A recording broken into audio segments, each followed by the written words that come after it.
El 8 de noviembre del año 1793, una famosa mujer en aquella época llamada Madame Roland fue decapitada en la Plaza de la Concordia en París por haber, juntamente con su esposo, denunciado los excesos en los que había caído la Revolución Francesa, una revolución que tanto ella como su esposo, dos intelectuales de la época, habían apoyado de todo corazón.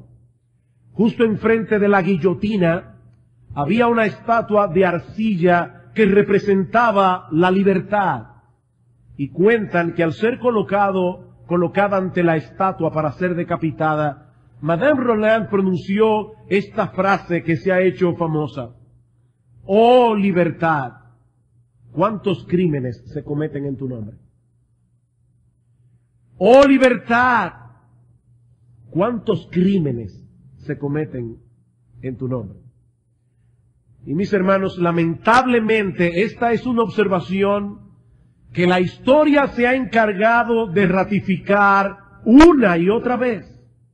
Son muchos los atropellos que se cometen en nombre de una libertad mal entendida, en nombre de una libertad mal aplicada. ¿Y saben qué es lo más triste de esto, mis hermanos? Que la iglesia del Señor Jesucristo no ha estado exenta de ese peligro, como veremos en el pasaje que estudiaremos en la mañana de hoy. Yo les ruego, por favor, que me acompañen al capítulo 8 de la primera carta de Pablo a los Corintios para continuar con nuestros estudios expositivos en esta carta que comenzamos hace unos meses atrás. Primera a los Corintios, capítulo 8. La semana pasada nosotros vimos que los miembros de esta iglesia habían enviado una carta al apóstol Pablo planteando algunas interrogantes sobre la vida cristiana práctica. Y una de ellas estaba relacionada con las comidas sacrificadas a los ídolos.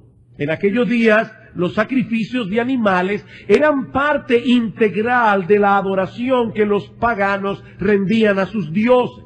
Y tal parece que la carne que era sacrificada era dividida en varias porciones. Una porción era quemada, eso era parte del sacrificio. Otra porción se le daba a los sacerdotes, al equipo que trabajaba en el templo, era como una especie de paga.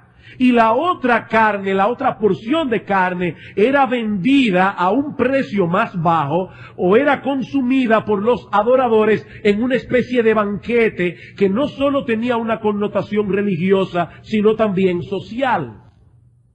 De manera que los templos paganos en aquellos días no solo funcionaban como lugares de adoración, sino también como carnicerías. Y al mismo tiempo funcionaban como lo que sería el equivalente de los restaurantes en el día de hoy. De hecho, se han hecho descubrimientos arqueológicos donde se ha visto que hay templos que tenían salones apartados para ese uso. La pregunta que Pablo parece responder en este capítulo y en el siguiente de la carta, y aún en el capítulo 10, es si era lícito para un creyente participar de ese tipo de actividad, de esos banquetes, o incluso comprar de esa carne que fue sacrificada a los ídolos. Porque comerse una carne sacrificada a los ídolos en aquellos días representaba en cierto modo una identificación con ese ídolo. O sea, comerse un bistec que fue sacrificado a Apolos, o a Esculapio, o a Hermes, o a Zeus, o a Afrodita, era identificarse como un adorador de esos dioses paganos. Y aunque eso puede parecernos en pleno siglo XXI algo trivial y sin importancia, créanme, mis amados hermanos, en esta época era un tema candente. Era un tema candente.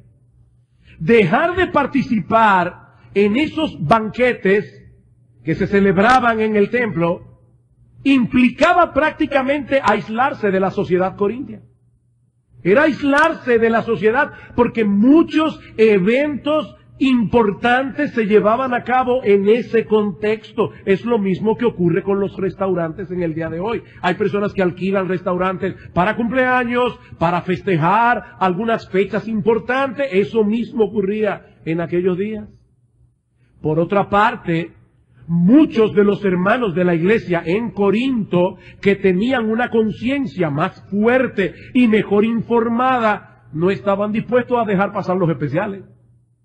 O sea, piensen por un momento, que quiere comprarse un churrasco y resulta que en la carnicería lo venden a un precio y en el templo de Esculapio lo venden a otro, más bajito. Bueno, algunos hermanos de la iglesia en Corinto no estaban dispuestos a dejar pasar los especiales por causa de algunos quisquillosos que tenían una conciencia más débil. De hecho, más adelante nosotros vamos a ver en otro estudio que algunos de estos hermanos débiles habían decidido abstenerse por completo de comer carne, por temor a que tal vez, sin ellos saberlos, esa carne haya sido sacrificada a los ídolos. Los hermanos fuertes, por su parte, razonaban de este modo. Todos sabemos que existe un solo Dios. Estamos de acuerdo. Todos sabemos que un ídolo no es nada, porque representa algo que en realidad no existe. Zeus, Apolos, Esculapio son invenciones humanas. Solo existe un Dios vivo y verdadero.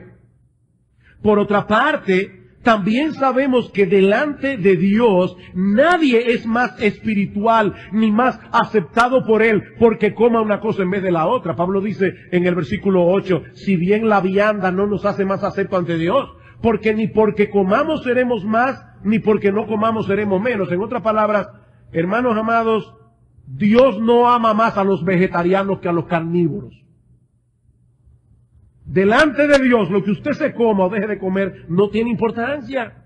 Noten, mis hermanos, que hasta aquí la argumentación de los hermanos fuertes era perfectamente lógica. Nosotros podemos decir amén a la argumentación de los hermanos fuertes.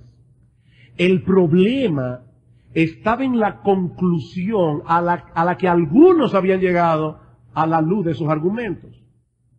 La conclusión era, en palabras bien dominicanas, no seas tan quisquilloso, aprovecha los especiales y no le des tanta mente al asunto de si la carne te la comes en la casa o te la comes en el contexto de un banquete hecho en honor de un ídolo que no existe. No le des mente a eso. Esa parece ser la problemática que el apóstol Pablo está tratando aquí. Y por supuesto, yo he tratado de simplificarlo al máximo, son asuntos más complejos, pero esto básicamente es la problemática con la que Pablo está lidiando en estos capítulos. Ahora, mis hermanos, amigos que están aquí en esta mañana, si bien es cierto que esa situación en particular ya no representa ninguna amenaza para nosotros, por favor no piensen ni por un momento que la enseñanza de este texto no tiene nada que ver con nosotros, los miembros de Iglesia Bíblica del Señor Jesucristo en el siglo XXI. Por favor, no pienses eso. No apagues el receptor, porque lo que vamos a ver en esta mañana tiene todo que ver contigo y conmigo. Todo que ver. El Espíritu Santo inspiró al apóstol Pablo a escribir esta porción de la carta que luego sería incluida en el Nuevo Testamento. ¿Saben por qué? Porque los principios que encontramos aquí sobre el buen uso de la libertad cristiana sería relevante para la Iglesia de Cristo en todas las épocas y en todas las culturas. ¿Qué debemos hacer los cristianos cuando nos veamos en situaciones similares a estas? Bueno, lo primero que Pablo nos enseña en este pasaje es que el amor debe gobernar nuestra libertad y nuestros derechos. Lo primero que Pablo nos enseña en este pasaje es que el amor debe gobernar nuestra libertad y nuestros derechos. Versículo 1. En cuanto a lo sacrificado a los ídolos, sabemos que todos tenemos conocimiento. Y tal parece que Pablo está citando aquí una porción de la carta de los Corintios. Parece que los Corintios en la carta que le enviaron a Pablo le decían: Pablo, ¿cuál es el problema si todos tenemos conocimiento? Hay ciertas cosas que todos los cristianos sabemos. Y en este caso se refiere al hecho de que existe un solo Dios. Y que los ídolos que representan a esos dioses no existen en la realidad. Versículo 4. Acerca pues de las viandas que se sacrifican a los ídolos, sabemos que un ídolo nada es en el mundo, y que no hay nada más que un Dios.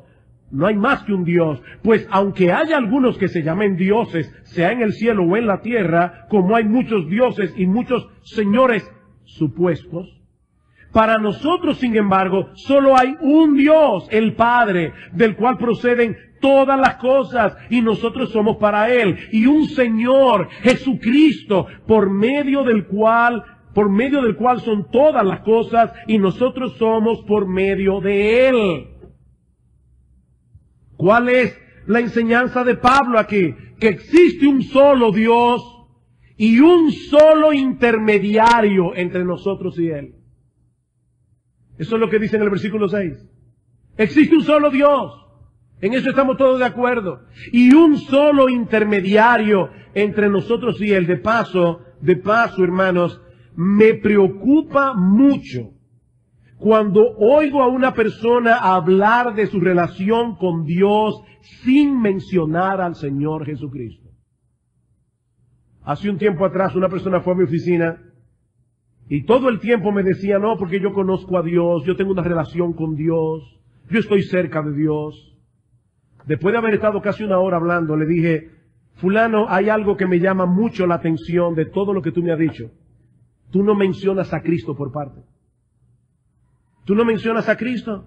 Mis hermanos, mis amigos que están aquí en esta mañana, nadie, absolutamente nadie, puede tener una relación con Dios el Padre si no es a través de Dios el Hijo.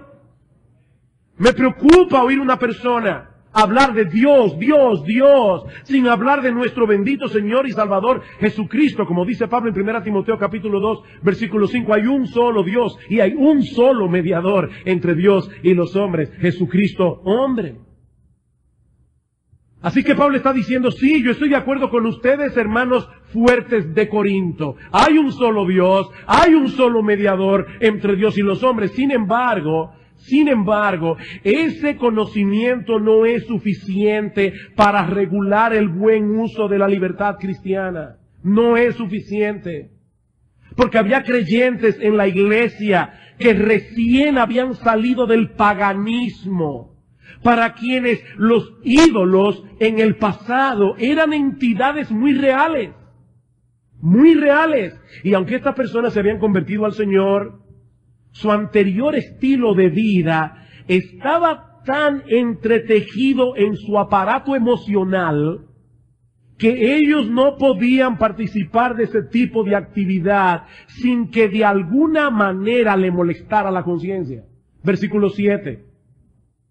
Pero no en todos hay este conocimiento, porque algunos, habituados hasta aquí a los ídolos, comen como sacrificado a ídolos, y su conciencia, siendo débil, se contamina. Nosotros conocimos al Señor en una iglesia bien legalista, bien legalista. Y una de las cosas que nos enseñaban en esa iglesia es que no era legítimo para un cristiano ni siquiera escuchar música clásica. Porque ¿cómo es posible que un cristiano se preste a escuchar música que fue compuesta por un impío como Beethoven o como Mozart? Y a nosotros que nos encantaba escuchar música clásica y nos encantaba ir al Teatro Nacional, a los conciertos, hermanos, dejamos de ir a los conciertos por mucho tiempo, hasta que gracias al Señor nuestra conciencia fue libertada. Ahora, ¿saben qué, hermanos? La primera vez que yo volví al Teatro Nacional, después de mucho tiempo, yo me sentí raro. Es increíble cómo esas cosas atrapan la conciencia. Y aunque uno sabe la información, no siempre el aparato emocional se libera tan rápido.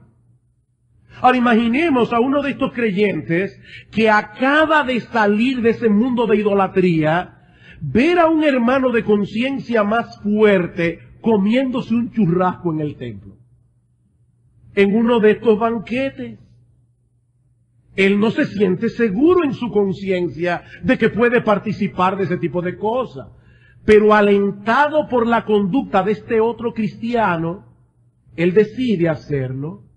Y al hacerlo, está violando los dictados de su conciencia. ¿Saben por qué? Porque la Biblia dice que lo que no proviene de fe es pecado. Romanos capítulo 14.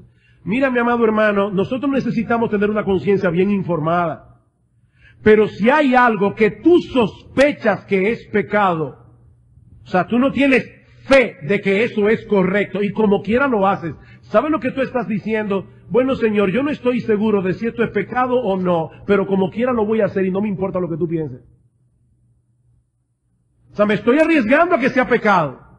Por eso Pablo dice, lo que no proviene de fe es pecado. Así que la conducta de estos miembros fuertes de la iglesia podía estar propiciando a que estos hermanos débiles violaran su conciencia. ¿Qué debían hacer los miembros de la iglesia en Corinto que tenían una conciencia mejor informada? Ellos debían considerar seriamente el impacto que su conducta podía tener en la vida de otros.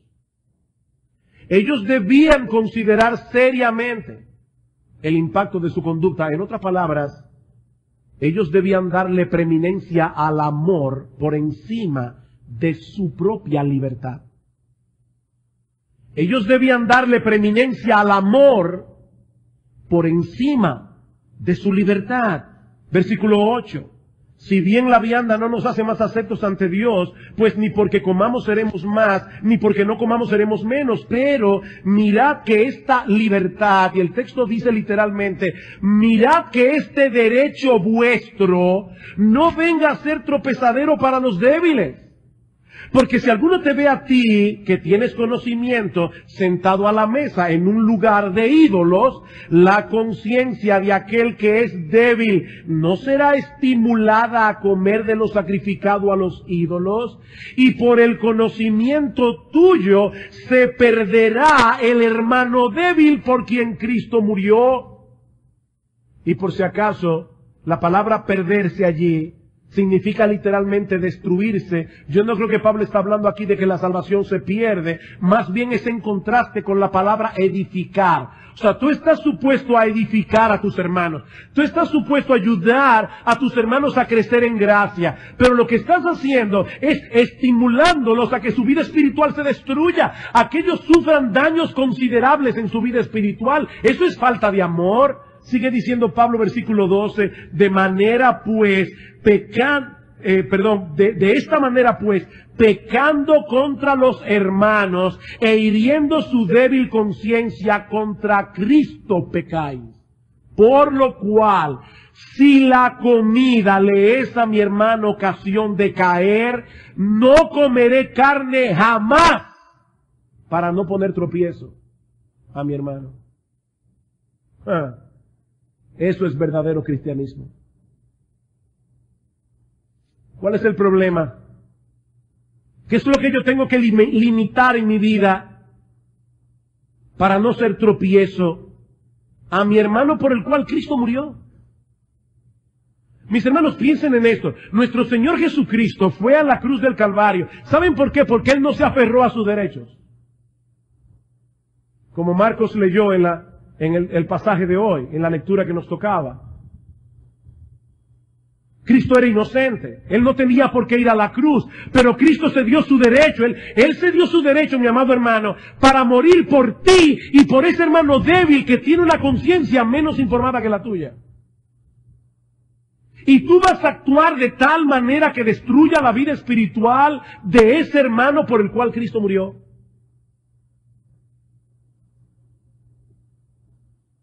En otras palabras, el amor debe gobernar nuestra libertad. El amor debe gobernar nuestros derechos.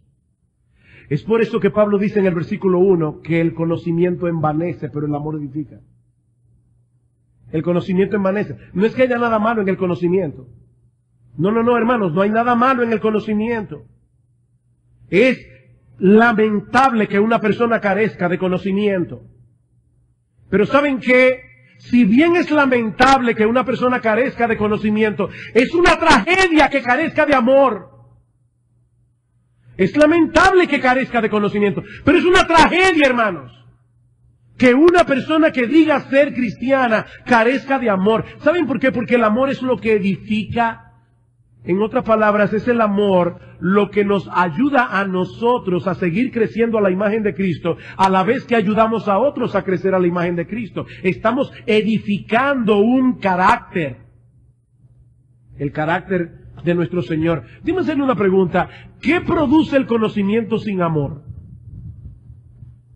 ¿Qué produce el conocimiento sin amor? Produce soberbia, produce arrogancia. Otra pregunta: ¿y a quién nos parecemos más cuando estamos actuando con arrogancia? ¿A Cristo o al diablo? El conocimiento envanece, el amor edifica. Una persona que realmente está creciendo en conocimiento, que en verdad está creciendo en conocimiento, tiene dos características que lo identifican. La primera es su humildad. La primera es su humildad, versículo 2. Y si alguno se imagina que sabe algo, aún no sabe nada como debe saberlo. Una de las cosas que sabe el que sabe es que no lo sabe todo. Repito eso. Una de las cosas que sabe el que verdaderamente sabe es que no lo sabe todo. Y precisamente por eso es una persona humilde. Búscate a una persona que cree que lo sabe todo y has encontrado a un ignorante. Miren, hermanos, nuestra ignorancia es asombrosa. Nosotros somos tan ignorantes que aún ignoramos lo que ignoramos. O sea, en otras palabras, hay cosas que tú no sabes, que ni siquiera sabes que no sabes porque ni siquiera sabes que existen. De ese tamaño es nuestra ignorancia. Y mientras más una persona sabe, más claramente ve su ignorancia. Su ignorancia. Así que una de las características que tiene la persona que verdaderamente está creciendo en conocimiento es humildad. Pero por otro lado, la otra característica que tiene una persona que verdaderamente está creciendo en conocimiento es amor a Dios. Amor a Dios, versículo 3. Pero si alguno ama a Dios, es conocido por Él. ¿Por qué Pablo dice eso aquí? Si alguno ama a Dios. Por una razón muy sencilla. Es imposible conocer a Dios y no amarlo. Es imposible conocer verdaderamente a Dios y no amarlo. Porque todo lo que hay en Dios es digno de amor. No hay una sola característica en Dios que sea detestable. Alguien decía una vez que el hombre, el ser humano, es el único ser que mientras más te acercas, más pequeño lo ves. ¿Por qué? Porque cuando tú miras a una persona de lejos, la admiras. Vive con ella 2 o 3 años. Pero vivir con ella, ahí es que tú vas a ver sus faltas. En el caso de Dios es al revés. En el caso de Dios, mientras más lo conoces, más claramente ves sus perfecciones. Y mientras más claramente ves sus perfecciones, más lo amas. Así que en el caso de una persona que verdaderamente está creciendo en el conocimiento de Dios, será humilde y amará a Dios. Así que no es la cantidad de conocimiento teológico que tengamos lo que determina si en verdad conocemos a Dios. De hecho, ni siquiera es la ortodoxia de nuestro conocimiento teológico. No, lo que verdaderamente determina si nosotros conocemos a Dios o no, es si lo amamos o no. Es si lo amamos o no. Ahora, déjenme hacerles otra pregunta. ¿Qué ocurre con una persona que ama a Dios? Que amará también a todos aquellos que son amados por Él. En 1 de Juan capítulo 4 versículo 19 dice el apóstol Juan: si alguno dice yo amo a Dios y aborrece a su hermano, es un mentiroso. Pues el que no ama a su hermano a quien ha visto, ¿cómo puede amar a Dios a quien no ha visto? Y nosotros tenemos este mandamiento de Él: el que ama a Dios, ame también a su hermano. ¿Cuál es entonces el proceso de pensamiento del apóstol Pablo en este capítulo 8 de 1 Corintios? Muy simple. El que está creciendo en verdadero conocimiento debe estar creciendo en amor a Dios. Y el que está creciendo en amor a Dios debe estar creciendo en amor a los hermanos. Y el que está creciendo en amor a los hermanos está dispuesto a limitar su libertad por el beneficio espiritual de ellos. Ese es el argumento. Y ahora, para ilustrar esta enseñanza, el apóstol Pablo trae a colación su propio ejemplo en el capítulo 9. Primera a los Corintios, capítulo 9. Pablo no ha cambiado de tema. Es una pena que a veces nosotros vemos las divisiones de capítulos y decimos, aquí se acabó este tema, entramos en otro. No. Lo que Pablo está tratando de demostrar en el capítulo 9 es que los ministros del nuevo pacto deben ser remunerados económicamente por aquellas personas a quienes ellos ministran. Sin embargo, por ciertas razones particulares que no vienen al caso, Pablo decidió poner a un lado ese derecho cuando estuvo ministrando en Corinto. Primera a los Corintios capítulo 9, versículo 1. No soy apóstol, no soy libre, no he visto a Jesús el Señor nuestro, no sois vosotros mi obra en el Señor. Si para otros no soy apóstol, para vosotros ciertamente lo soy, porque el sello de mi apostolado sois vosotros en el Señor. Contra los que me acusan, esta es mi defensa. Y ahora escuchen las preguntas que hace Pablo en los versículos 4 al 6. ¿Acaso no tenemos derecho de comer y beber? Obviamente en el contexto es, ¿acaso no tenemos derecho a que ustedes nos remuneren económicamente para que nosotros podamos comprar nuestro alimento? ¿Acaso no tenemos ese derecho? Versículo 5. ¿No tenemos derecho de traer con nosotros a una hermana por mujer, como también los otros apóstoles y los hermanos del Señor y Cefas, es decir, Pedro? Ahora Pablo amplía más el asunto. O sea, Pablo está diciendo, recuerden que los apóstoles no tenían ministerios fijos, ellos viajaban edificando las iglesias. Y Pablo dice, si yo soy soltero, ustedes deberían remunerarme como soltero. Pero si yo fuera casado, que no lo era, pero si yo fuera casado, ustedes deberían remunerarme de tal manera que yo pudiera viajar con mi esposa, como lo hacen los demás apóstoles y los hermanos del Señor y Cefas. De paso, esto demuestra obviamente que los apóstoles eran casados. Y los hermanos del Señor Jesucristo y el apóstol Pedro eran casados. No olviden que hay un pasaje en los evangelios donde Cristo sanó a la suegra de Pedro. Y para tener suegra hay que estar casado. Nadie anda buscando a suegra gratuitamente. Tener una suegra hay que estar casado. O sea que Pedro era casado. Y los demás apóstoles del Señor. Pedro no lo era. Pero yo no tengo nada contra la suegra, es simplemente una nota editorial. Eran casados y Pablo está diciendo, ustedes deberían remunerarme económicamente, aún hasta para yo poder viajar con mi esposa sin tener que trabajar horas extras para eso. Versículo 6, y aquí Pablo es más directo, o solo yo y Bernabé no tenemos derecho de no trabajar, secularmente, obviamente. ¿O es que acaso Bernabé y yo somos los únicos que no tenemos ese derecho? Pablo dice, no, nosotros tenemos ese derecho. Y luego Pablo usa 3 figuras para ilustrar su punto. Versículo 7. ¿Quién fue jamás soldado a sus propias expensas? En otras palabras, ¿ustedes conocen algún soldado que es soldado de día y tiene que trabajar a medio turno de noche para poder recibir el sustento de su familia o para comprar su rifle? Imagínense ustedes eso. Yo tengo un soldado aquí que él tiene que buscar un préstamo en el banco para comprar su rifle y las municiones porque el gobierno no se la da. Dice Pablo, es ilógico pensar en un soldado que es soldado a su propia defensa. El gobierno tiene que darle todo lo que ese soldado necesita para servirle a la patria. Versículo 7 otra vez. ¿Y quién planta viña y no come de su fruto? Obviamente la respuesta es nadie. Nadie. El que planta una viña es para comer del fruto de su viña. Tercera figura. ¿O quién apacienta el rebaño y no toma de la leche del rebaño? Otra vez la respuesta es nadie. tanto el soldado, el agricultor, el pastor de ovejas, reciben remuneración por la labor que realizan. Y lo que Pablo está diciendo es, ¿por qué no la habría de recibir el ministro del Evangelio?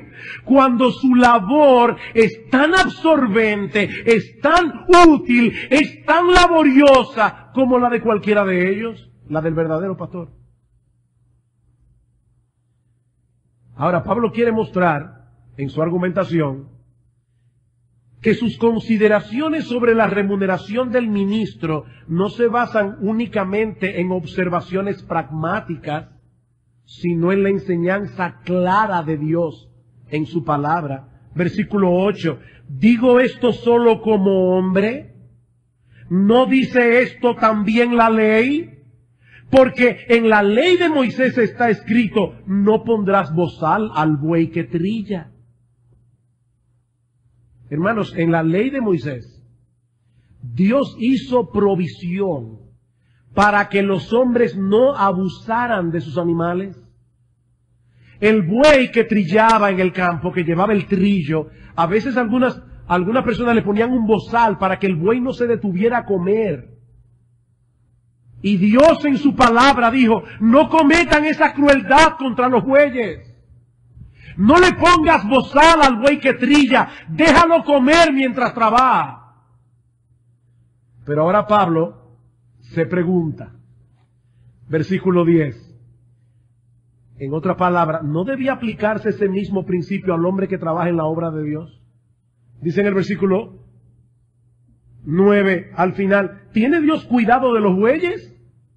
¿O lo dice enteramente por nosotros?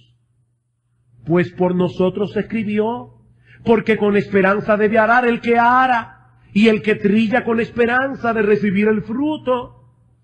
Pablo está diciendo, Dios se preocupa porque el hombre cuide de los animales que trabajan para él, y no debían los creyentes ocuparse de aquellos hombres que trabajan arduamente para el beneficio de sus almas. Eso es lo que Pablo está diciendo aquí. De paso, la palabra, pues por nosotros se escribió, dice en el versículo 10, lo dice enteramente. Esta palabra significa primordialmente, porque Dios cuidó a los bueyes. Pero Pablo dice, hay un principio humanitario allí, más importante, y tiene que ver con el cuidado de los pastores. Versículo 11. Si nosotros sembramos entre vosotros lo espiritual, ¿es gran cosa si segáramos de vosotros lo material? O sea, si nosotros proveemos la palabra de Dios, esa bendita palabra de Dios a través de la cual se aumenta la fe de los creyentes, se acrecienta el fruto del Espíritu, se fortalece vuestras almas, se nos imparte sabiduría divina para la vida cotidiana. Es gran cosa si ahora ese hombre que hace esa labor recibe ahora una remuneración justa que sea consecuente con el bien que ellos reciben a través de él de parte de Dios. Mis hermanos, el argumento de Pablo es contundente. Es contundente. Lo que él está demostrando aquí es, yo tengo derecho a ser sostenido económicamente por ustedes. Pero ¿sabes qué? Dice Pablo, ¿saben qué? Yo decidí ceder mi derecho. Yo decidí ceder mi derecho. Esa es su argumentación, ese es el peso. Por amor a ustedes, yo decidí ceder mi derecho con todas las dificultades que eso implicó. Ustedes imaginan al apóstol Pablo teniendo que ir al mercado por la mañana a comprar tela, a comprar hilo, para hacer casas de campaña, para poder sostenerse durante todo el tiempo que estuvo en Corinto y luego pasar las noches predicando el Evangelio. Mis hermanos, eso le costó a Pablo. Le costó al apóstol Pablo. Sin embargo, dice él, yo lo hice para no poner ningún tropiezo al avance del Evangelio en esta ciudad, de lo cual ustedes, corintios, se beneficiaron. Versículo 12, si otros participan de este derecho sobre vosotros, cuánto más nosotros, pero no hemos usado de este derecho, sino que lo soportamos todo por no poner ningún obstáculo al Evangelio de Cristo. ¿No sabéis que los que trabajan en las cosas sagradas comen del templo y que los que sirven al altar del altar participan? Pues así también ordenó el Señor, a los que anuncian el Evangelio que vivan del Evangelio. que vivan del Evangelio. La enseñanza de Cristo en este asunto es la misma que la de Moisés en el Antiguo Testamento. Hablando de la remuneración de aquellos que predican el Evangelio, el Señor dice a sus discípulos en Lucas capítulo 10, versículo 7, el obrero es digno de su salario. El obrero es digno de su salario. ¿Ven cómo Pablo vuelve sobre el mismo punto una y otra vez?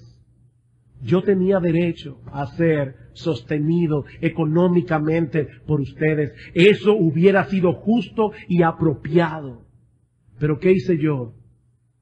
Puse a un lado mi derecho por el gozo de cumplir gratuitamente la encomienda que recibí del Señor. Versículo 15. Pero yo de nada de esto me he aprovechado, ni tampoco he escrito esto para que se haga así conmigo. En otras palabras, no me malentiendan, porque algunos podían pensar en Corinto, parece que Pablo ahora quiere que le paguen. Páguenme mis prestaciones. Pablo dice, no. Yo no estoy escribiendo esto para que ahora me paguen, no. Dice él, yo prefiero morirme antes que nadie desvanezca esta mi gloria. Y por favor, no malentiendan a Pablo, su gloria allí, podemos traducirla también su gozo. Lo que él está diciendo es, no me quiten este motivo que tengo yo de vanagloriarme. No, eso no es lo que Pablo está diciendo. Muchas veces uno dice, por ejemplo, cuando presenta una foto de sus hijos, dice, esta es mi gloria y mi gozo.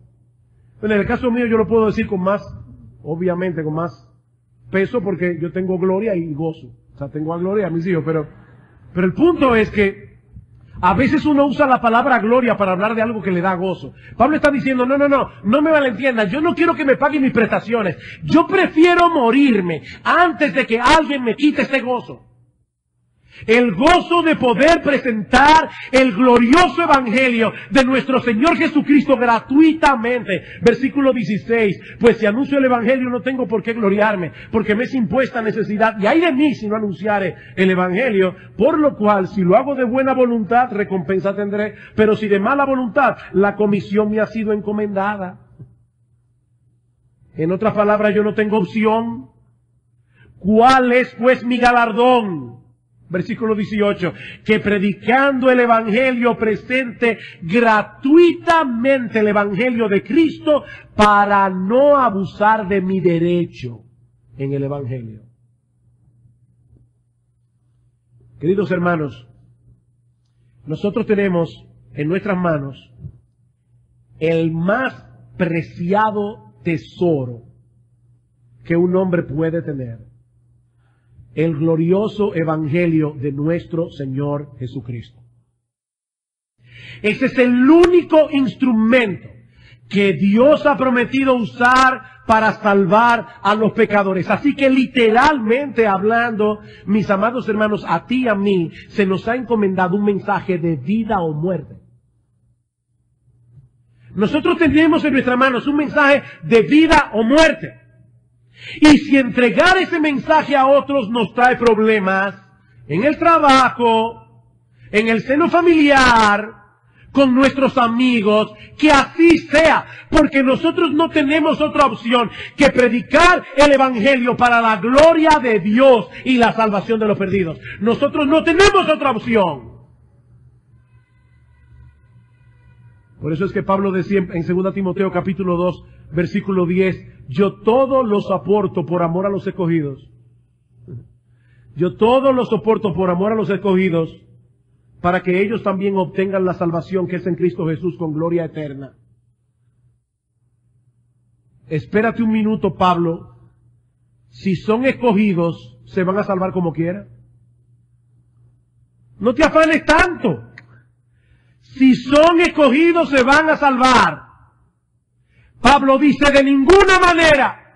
Son escogidos por Dios, pero Dios que escogió a los que se van a salvar, también escogió los medios a través de los cuales se van a salvar, y ese medio no es otro que la predicación del Evangelio.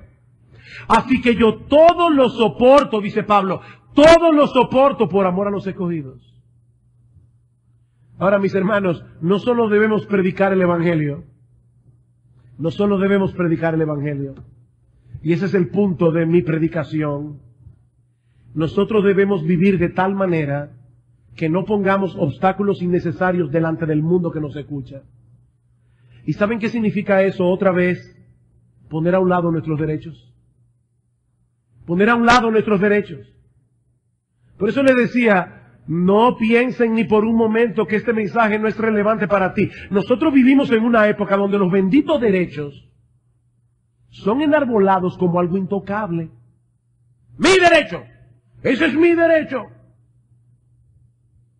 Y tú no puedes poner a un lado tus derechos por amor a otros. Tú no puedes hacer eso. Porque si tú no puedes hacer eso, tú deberías cuestionarte si tú conoces a Dios. Porque Jesucristo puso a un lado sus derechos. Y murió por ti si tú eres cristiano en la cruz del Calvario. Por eso dice Pablo en el versículo 19, por lo cual siendo libre de todos, me he hecho siervo de todos para ganar a mayor número. ¿Ven la lógica de Pablo? Muy diferente a la de los corintios. Yo sé que yo soy libre, pero voluntariamente he decidido limitar mi libertad.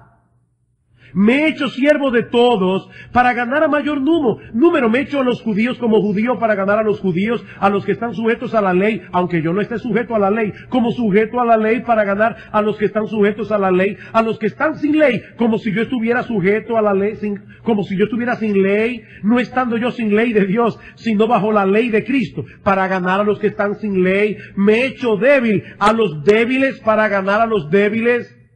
A todos me he hecho de todo, para que de todos modos salga alguno. Y esto lo hago por causa del Evangelio, para hacerme copartícipe de él. Yo pudiera pasarme horas predicando de ese pasaje. Pero ya les dije, no es mi propósito ir detalladamente por cada porción de la carta a los Corintios. Estamos viendo el flujo general del pensamiento del apóstol Pablo. ¿Y qué es lo que le está enseñando aquí? Bueno, algunas personas dicen, muy fácil, que para ganar a la gente del mundo, nosotros tenemos que más o menos parecernos al mundo. ¿Cuál es la música que están oyendo la gente allá en la calle? Reggaetón. Vamos a meter reggaetón en la iglesia. Y así la gente se va a sentir cómoda entre nosotros, porque eso es lo que ellos escuchan. Miren, hermano, yo estuve buscando en el texto griego, créanme, la palabra reggaetón no aparece en el texto original. No, eso no es lo que Pablo está diciendo. Eso no es lo que Pablo está diciendo. Pablo no está diciendo, vamos a parecernos lo más posible a la gente del mundo para ganar a la gente del mundo. Lo que Pablo está diciendo es, sé de tus derechos. Cuando tus derechos se interponen con el avance del Evangelio, tíralo por la ventana. Porque ganar un alma para Cristo es 1000 veces más importante que tus derechos. Eso es lo que Pablo está diciendo aquí. ¿Qué tanto derecho y derecho? Es el Evangelio, mis hermanos. Es la salvación de las almas. Es el cielo o el infierno. Eso es lo que Pablo está diciendo aquí. No, nuestros derechos no son más importantes que la vida espiritual de nuestros hermanos. Nuestros derechos no son más importantes que la salvación de los pecadores. No son más importantes. Por eso Pablo decía, yo hago lo que hago para ganar al mayor número posible. Déjenme hacerles una pregunta. ¿Hasta qué punto nosotros debemos llevar ese principio? ¿Saben hasta qué punto? Hasta el punto de la muerte, si es necesario. El Señor dice en la Gran Comisión, toda potestad me es dada en el cielo y en la tierra. Por tanto, id y haced discípulos a todas las naciones, bautizándolos en el nombre del Padre y del Hijo y del Espíritu Santo, y enseñándoles a guardar todas las cosas que yo os he mandado. Y aquí yo estoy con vosotros todos los días hasta el fin del mundo.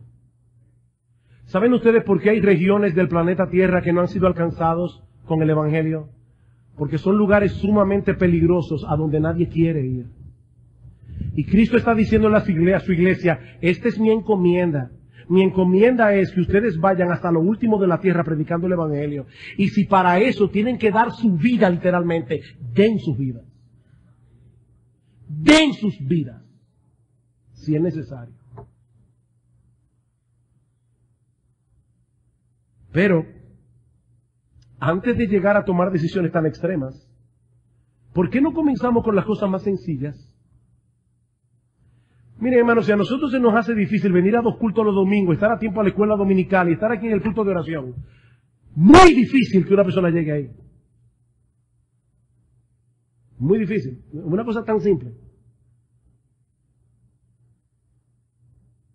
Sí, todos tenemos derecho a llegar el miércoles a casa bien descansaditos y quedarnos ahí tranquilos. Pero el punto no son nuestros derechos. Es la gloria de Dios.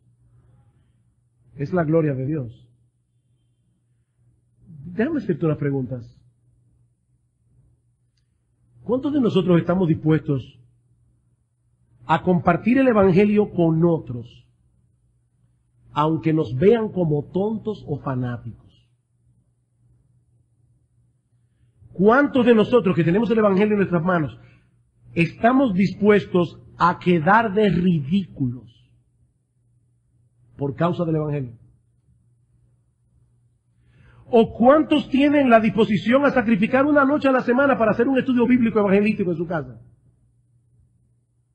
Ya sea que tú pongas la casa o ya sea que tú mismo lo des.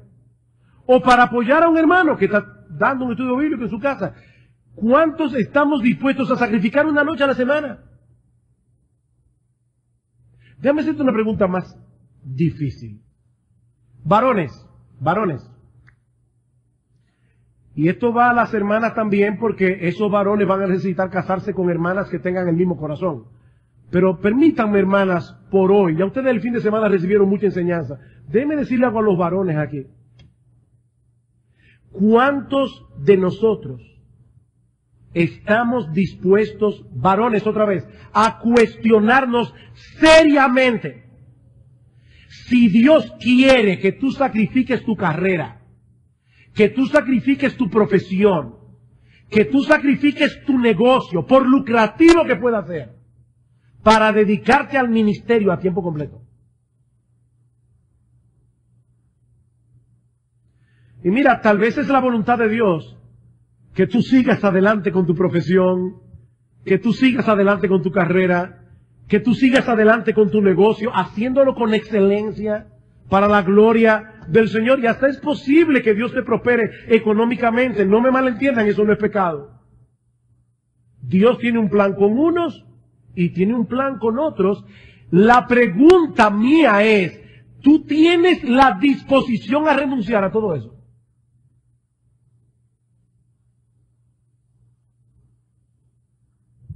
Dios no va a hacer su obra con ángeles. Dios va a hacer su obra con hombres. Hombres que estén dispuestos a dar sus vidas si es necesario, por amor al reino de Dios. Hombres que puedan decir como Jim Elliot, que fue muerto como mártir en el Ecuador. Hombres que puedan decir como Jim Elliot, no es un tonto el que pierde aquello que no puede guardar para ganar aquello que no puede perder. No es un tonto. ¿Qué tan dispuesto estás a considerar seriamente delante de Dios si Él te quiere dar el enorme privilegio de ser parte de su obra a tiempo completo? Creo que fue Guillermo Carey que le envió una carta a uno de sus hijos que estaba siendo considerado para ser embajador de la reina Victoria. Pero este muchacho tenía aspiraciones ministeriales. ¿Saben lo que le dijo Carey en su carta? Hijo mío, si Dios te ha llamado a ser embajador del Rey de los Cielos, no te rebajes a ser embajador de la reina de Inglaterra. Es de eso que estamos hablando aquí, hermanos. Ahora, ¿saben cómo se cultiva esa disposición en el corazón? Y ya con esto concluyo. Muy brevemente, versículo 24. ¿Saben cómo se cultiva esa disposición? Ejerciendo el dominio propio sobre nuestros deseos. Dice el apóstol Pablo en el versículo 24, ¿no sabéis que los que corren en el estadio, todos a la verdad corren, pero uno solo se lleva el premio? Corred de tal manera que lo obtengáis. Todo aquel que lucha de todo se abstiene. Ellos a la verdad para recibir una corona corruptible, pero nosotros una incorruptible. Los griegos celebraban dos grandes competencias atléticas. Los Juegos Olímpicos, que se celebraban en la ciudad de Olimpia, y los Juegos Ístmicos, que se celebraba precisamente en la ciudad de Corinto. Así que estos hermanos estaban muy familiarizados con ese lenguaje. El tercer año de cada Olimpiada se celebraban los Juegos Ístmicos. Estos juegos exigían un riguroso entrenamiento por parte de los atletas que participaban en ellos. Y lo que Pablo está diciendo ahora es que los cristianos tienen que someterse a un entrenamiento similar. Tienen que dejar a un lado todo aquello que pueda convertirse en una dificultad para su vida cristiana y para su servicio a Jesucristo. No todos los griegos eran atletas, pero todos los cristianos sí lo son. Todos estamos en la carrera. Por eso es que Pablo dice en el versículo 24, a todos corran de tal manera que obtengan el premio. Porque a diferencia de las carreras atléticas de los Juegos Ístmicos, aquí no es uno solo que se lleva el premio. Nosotros no estamos compitiendo unos con otros. Aquí todo el que corra bien se va a llevar el premio. Lamentablemente, como dice John MacArthur, muchos de los cristianos corintios limitaron seriamente su testimonio porque no estaban dispuestos a limitar su libertad. ¿Escucharon eso? Muchos corintios limitaron seriamente su testimonio porque no estaban dispuestos a limitar su libertad. Se negaron a olvidarse de sus derechos y de esa manera ganaron a pocos y ofendieron a muchos, dice MacArthur. Y ahora yo te pregunto, mi amado hermano, mi amada hermana, ¿qué de ti? ¿Qué de ti?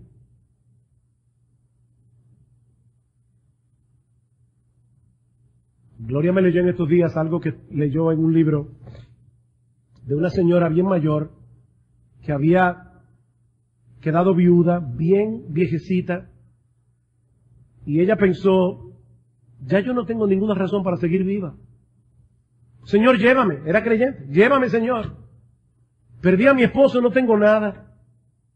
Pero de repente ella se dio cuenta que ella podía ser útil en el reino de Dios, porque ella escuchaba en su iglesia cómo se oraba por los misioneros y por un trabajo que estaban haciendo en la cárcel. ¿Saben lo que comenzó a hacer esta señora? Enviar cartas de aliento a estos misioneros. Y enviar cartas a los presos que hacían profesión de fe. El autor de este libro quiso conocer a esta hermana. Cuando llegó a su casa se sorprendió. Era una hermana bien pobrecita. Vivía en una casita bien pequeña. Y ahí estaba el montón de cartas de los misioneros y de los presos que le respondían a sus notas de aliento. Ella a veces le mandaba ofrendas bien pequeñas. Y para estos misioneros era un aliento tremendo en la obra del Señor. Hermanos, el que quiere servir a Cristo puede servir a Cristo, no importa la circunstancia que tenga. Lo que estamos preguntando aquí, mi amado hermano, ¿qué tan dispuesto o dispuesta estás a renunciar a tus derechos, a limitar tus libertades, a decirle que no a deseos legítimos, pero que pueden llegar a ser un estorbo para tu devoción y servicio a Jesucristo? Los atletas griegos estaban dispuestos a someterse a una rigurosa disciplina en cuanto a horas de sueño, dieta, ejercicio físico. ¿Y todo eso para qué? Para ganarse una corona de laurel y un momentico de fama. ¿Quién se acuerda ya de Félix Sancho de Luguelín?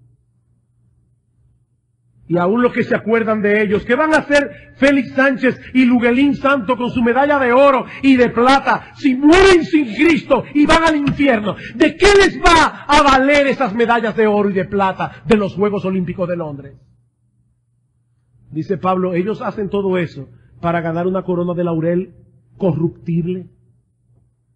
Y nosotros, hermanos, que estamos corriendo para la vida eterna, que estamos corriendo para una corona que no pierde nunca su valor, que no pierde nunca su brillo. ¿Qué de nosotros, hermanos, que estamos corriendo para la gloria de aquel que dio su vida por ti y por mí? Por eso Pablo concluye este texto diciendo, yo de esta manera corro, no como a la aventura. De esta manera peleo, no como quien golpea el aire. Yo golpeo mi cuerpo y lo pongo en servidumbre. No sea que habiendo sido heraldo para otros, yo mismo venga a ser eliminado. Oh, hermanos, que el Señor nos ayude a salir de este lugar determinados a seguir corriendo nuestra carrera con tal pasión, con tal energía, que obtengamos ese premio.